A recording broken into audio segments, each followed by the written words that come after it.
ត្រីដ៏សែនត្រជាងជុំនៅខ្យល់ធ្លៀងរំភើយខ្ញុំចាំថ្ងៃនេះយូរហើយថ្ងៃបញ្ចប់ការសង្សារតែយើងត្រូវបែកគ្នាមិនអើយធ្វើយ៉ាងណាទាំងនេត្រាខ្ញុំហូរព្រោះតែអាឡ័យនាងថ្ងៃនេះជាថ្ងៃចុងក្រោយសម្រាប់ពួកយើងគ្រប់គ្នាខ្ញុំតែរំលឹងគ្រប់គ្រាមិនថាព្រឹងឬយប់ថ្ងៃមិនអោយកុំឡើងចិត្តកំឡងដ៏មានន័យហើយលើត្រូវបីពីមកថ្លៃពេលនេះហើយ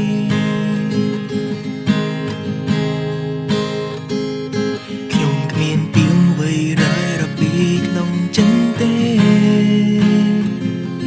ចង់ឲ្យមិនចាំក្រុមពេលអនុស្សាវរីយ៍កន្លងទោះបីយើងបែកគ្នាសូមចងចាំគ្នាផងរាប់អានគ្នាដោយប្អូនដោយបងរហូតទៅឲ្យធ្វើអាម៉េចបើយើងបែកគ្នាពីថ្ងៃនេះទៅហើយឲ្យធ្វើអាម៉េចបើយើងបែកគ្នាមានថ្ងៃណាជួបឡើយប៉ុន្តែរាល់រឿងដែលកន្លងខ្លាចជាអនុស្សាវរីយ៍វាធ្វើឲ្យខ្ញុំចាំនៅក្នុងចិត្ត You're my best friend គ្មានពីរអរគុណនៅរឿងដែលកន្លងវាធ្វើឲ្យខ្ញុំនេះជួបអ្នកអរគុណអ្នកគ្រូហើយនិងលោកគ្រូដែលក៏មករៀនអត់សើស្ទះធ្វើឲ្យរូបខ្ញុំមានចំណេះដឹងខ្លាចជាពលរដ្ឋតអ្នកសង្គមថ្ងៃមួយរកការងារធ្វើមានមុខមានមាត់មានមុនមានសាំងទោះបីជាយើងបែកគ្នាមិនមែនថាបែករហូតឯណានៅពេលសម្រាប់ពីការងារឬក៏សម្រាប់ពីកិច្ចការពួកយើងអាចជួបជុំគ្នាជជែកគ្នាលេងជាធម្មតាមិនកុំពិបាកចិត្តអីទៅតែធ្វើមុខឲ្យសោះថ្លាព្រោះអនាគតយើងនៅវែងឆ្ងាយទៅតែខ្វល់ខ្វាយបន្តវិជាដើម្បីសងគុណឪពុកម្ដាយដែលពួកគាត់ខំពូពៀខិតខំតស៊ូទាំងយប់ថ្ងៃទោះបីជួបទុកវេទនាលីវាចុងក្រោយរបស់ខ្ញុំស្រឡាញ់មិត្តភក្តិទាំងអស់គ្នាគ្មានពីងអ្វីរាយរពីក្នុងចិត្តទេចង់ឲ្យមិនចាំក្រុមពេលអនុស្សាវរីយ៍កន្លងទោះបីយើងបែកគ្នាសូមចងចាំ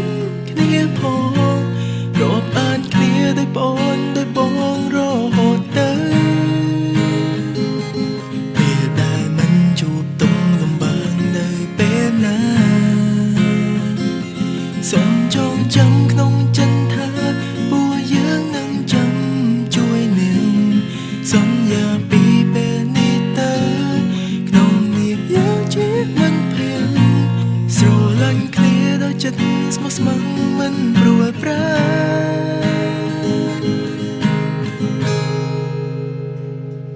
ខ្ញុំគ្មានពីងអ្វីរាយរ៉ាពីក្នុងចិត្តទេ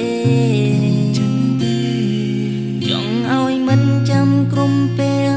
អនុស្សាវរីយ៍កន្លងទោះបីយើងបែកគ្នាសូមចងចាំគ្នាផងរំអានគ្នាដូចប្អូនដូចបងរហូតទៅពេលដែលមិនជួបទុំលំបាកនៅពេលណាសូមចងចាំ